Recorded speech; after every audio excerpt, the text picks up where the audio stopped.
Hey, Coach, how you doing this morning Good. How or are this you? afternoon? Pretty good. I'm just wondering if you could just talk about how rough this year has been for Trevor in terms of not only what's going on the field, but having to deal with all the stuff that's happened off the field, with Urban and what have you, as a rookie coming into the league trying to adjust.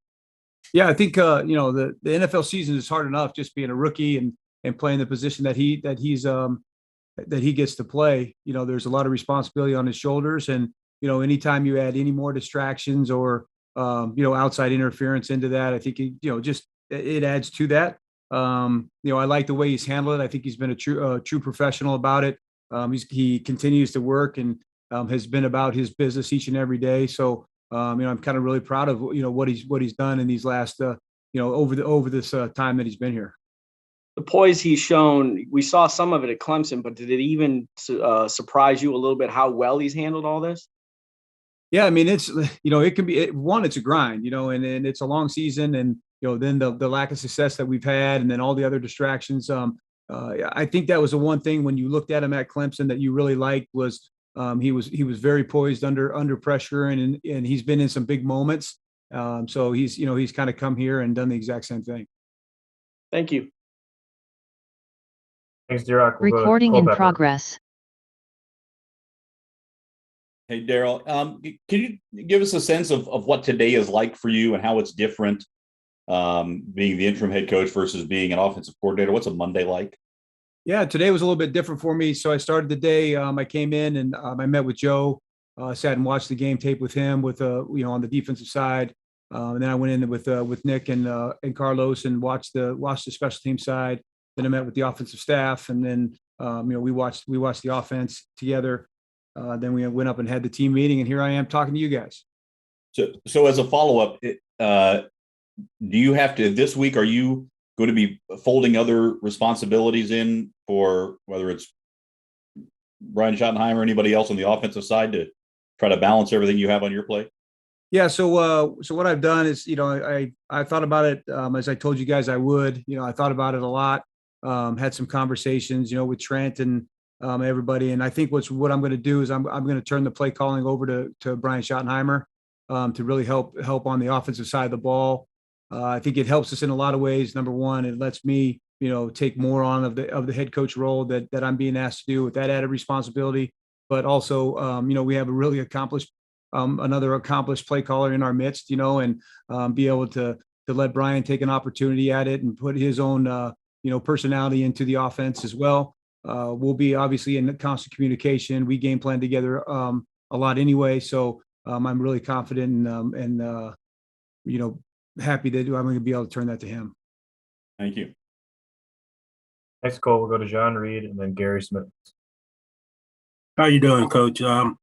Just wanted to get your take on how impactful these enhanced protocols has been, and are you guys planning to do Zoom meetings with the team for the remainder of the week? No, what I would like to do is, I think it's really important for us to have the guys in person, and the protocols allow us to still do that. Obviously, we have to be in the building with our masks on. We have to be socially distanced to the meeting rooms, but the way we've been able to set up the building, we can get these guys here in person. You really want to touch, feel, be around them, and feel the camaraderie, but have the eye contact, the better focus. So that's kind of the mission that I want to get these guys here and have them in the building. So we'll be set up a little bit different here these next few weeks, but they'll all be here in the building. Yeah, just a quick follow up. What do you feel is like your top from based on the performance of the team from Sunday? What do you view as a priority going into this week? Well, I think just a big priority, obviously, is the team. And the thing that I want to work on the most is just our mindset and our mentality. And how I want them to approach the game, the thoughts that I want them to have. How I want them to work together. How offense and defense and special teams can complement each other. All those things. I think that's really the area that I'm trying to focus a lot of time on. Thank you. Thanks, John. We'll go to Gary Smith and then Mark Long and John Ocean. Hey, Darrell. How you doing? Darrell, what's the status on Rayshon Jenkins right now, and if he's going to be unavailable for the rest of the season? what does that do for the safety rotation as far as Daniel Thomas or maybe even Andre sliding over there? Yeah, so I'll give you the injury update. So Rayshawn, unfortunately, he broke his ankle, so we'll put him on IR. Cam Robinson, he had his neck strain during the game, and so he'll be day to day. Carlos Hyde still in the concussion protocols, so there's no really update there. He's still got to pass all the protocols there. And then Will Richardson, I think it was the day before the game, and then the day of the game, still came in with some a little back strain. He was trying to fight through it, and they weren't able to get him to a place where he could get in the game. So those are our guys. As far as the rotation went, after Rayshawn went down, I think you saw you saw both Cisco and DT were in there, and so that's kind of the rotation. We basically did it by series. Was how that was, but and then there obviously was times where both of them were on the field when you go dime. So we'll continue to work in that fashion. Okay. And Darrell, can I ask a kind of an unrelated question or anything, but the number of coaches that came out of the guys you played with in Wisconsin, Mel Tucker, Todd Orlando, Joe Rudolph, you've got Chris McIntosh is now the AD. I'm wondering why you think so many guys came out of just Oh, I lost you. No sound. Gary, that was going to be an amazing question too. Yeah, it was going in a great place, Gary, but I lost the end of the question. I didn't get the rest of it. You still there? We can circle back to Gary. Okay. Mark and John, go ahead. Maybe he was going to say, what happened to all you guys? Hey, going back to Brian, what gives you the confidence that he's going to make this thing a pretty smooth transition? And will he move upstairs or will he stay on the field? Yeah, good question. I think he's going to go upstairs. We had that communication this morning, and as we talked it through, it's not 100% yet, but I believe that's where we'll end up going.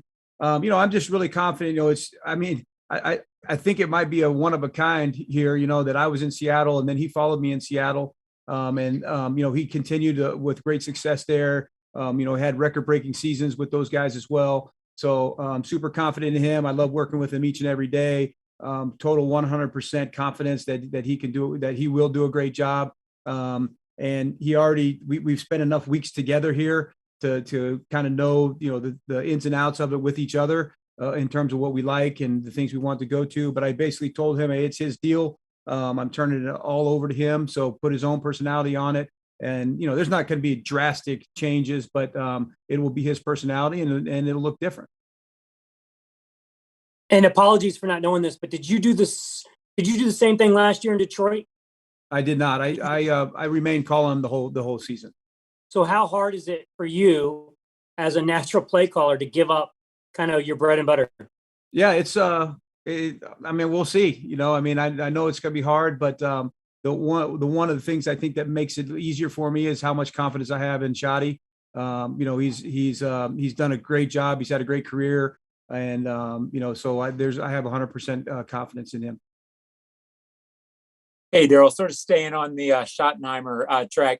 Is there anything about him that's different from you that you like as a play caller? Is there anything that he's done in the past that you think, okay, he can bring that? I don't know if anything comes to my mind. I know the offense that he ran after me in Seattle. Was able to watch him, the things that he did with Russell to continue his progression. The guys that he had with DK and with Tyler Lockett and those guys. And so I'm hoping that whatever he can bring to us can help us. We think a lot in the same ways. But, again, a different personality, it's going to look different, so he has his own, firm beliefs on how he wants things to be run as well. So I'm going to go for that. And, I think that can help us. Thanks, John and Mark. Gary, do you want to give it another shot? Yeah, I was just wondering the number of guys from Wisconsin from who you played with who went into coaching, did that have any influence in Barry Alvarez or him having any influence on you guys? Oh, yeah. First of all, it was awesome to hear the names that you were saying. All those guys are great guys, great, and most of them were teammates of mine. And so, but without a doubt, each and every one of us, when we got in there, to have Coach Alvarez, to learn from him, and the impact that he had on all of us, for sure, was something that kind of led us into into the coaching ranks. I think we all love football. We all want to continue doing that, but the influence that Coach Alvarez has on it, yes, is definitely big. Okay, thank you, Coach. Yep. Thanks, Gary. And last one will go to Gene. Hey, Darrell. I was just curious, in the fourth quarter, after you guys got the interception with Tyson Campbell, and even in the series after that, why James Robinson wasn't a little bit more involved in the game plan? I mean, he did get 18 carries on the game, but it just seemed like in critical moments, you guys were still more reliant on Trevor throwing than him running. Yeah. So I think if I remember right, so the drive the drive that we had off the interception. So first down, we went with a quicker play coming out of the huddle, trying to hit it naked because of the fact that we had handed the ball James a few times. And they really lucked into it. The corner that was covering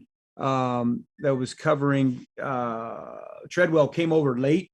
And so he ends up falling into our slider that we had coming back on Oshag. So that's not even the guy he's supposed to be covering. Should have had a good play there, but they fell into it, covered it well. And then second down, it's a read option play, and I don't think the read was there for Trevor to pull it, and he did. That's the deal when you're doing those read options. He's making decisions. So I think that was an opportunity for him to get the ball there.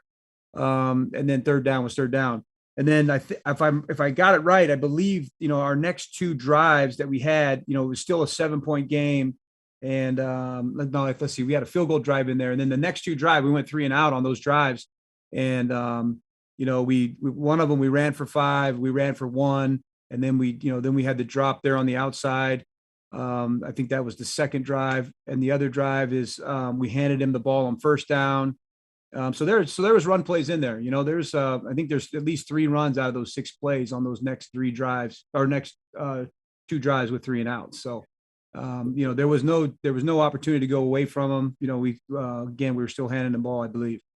As a follow-up, just overall in general, 25 rushes, 38 passes. Were you happy with the balance in the game, or would you have liked to have tilted it a little bit more to the run? I really liked some of the things that we were able to do, particularly early. I think our first drive, was a field goal drive. The second drive was a touchdown drive, and there was good mix, and there was good flow. The tempo, when we even mixed in a couple tempo things, or was really liking where that was going. Then I think we had, if I remember right, like a 3 and out. Then it was the 2-minute drive. Didn't like the drive coming out of half that we had. But as far as the balance, I was really trying to do a good job of keeping track of it. Really wanted to make sure that we were getting the runs to James. The one play before the half, he got dinged up, and we're going to run the ball on the next down. He's not in there. But the mix, I think, I was okay with where the mix was. If you could make it more, I don't think that hurts us at all. Thanks. Yeah. Thank you, Gene, and thank you, Coach. You're all set. We appreciate everyone's time. Okay, thanks. Have a good day.